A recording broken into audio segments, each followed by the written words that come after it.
I've got a few things to say about this movie, so we're gonna get going. Hi, I'm Jocelyn, and this is the Disney Film Project. Let's get started. Today's film is A Tiger Walks, which was released on March 12th, 1964.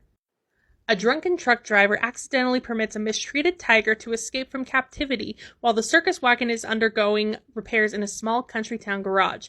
This animal, never out of captivity, escapes into the countryside, hungry, frightened, and incapable of coping with this new way of life. Julie, the young daughter of the local sheriff, realizes that the gathering hordes of local hunters, the army, and her father's deputies will kill the tiger, who does not belong in the wilds, but back in captivity.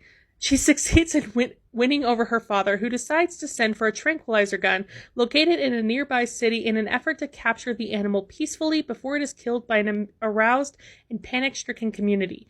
In the end, the animal is spared and returned to the only life it knows at the local zoo. The amount of times that captivity is listed in this summary. Anyway, to get things going, we are adding this to the fine jar, simply because it's not that good. So in this image below, you can kind of see that there's fog, kind of, but yes. The country town, they have this thing where they get like massive, they get like really thick fog. And so the tiger's getting lost in it. And I know this movie came out 11 years before Jaws, but the scene, like them going through the fog, really in search of both the tiger and the truck driver who had chased after it, who had like released it and then chased after it, reminded me of the Ben Gardner scene from Jaws and the Disney version of how that scene ended up.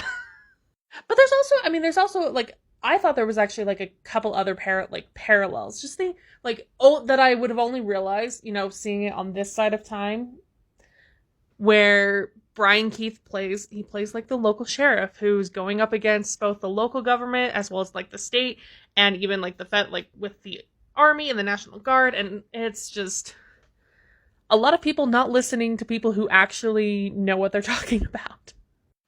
Overall plot is fine. It's nothing to like win prizes.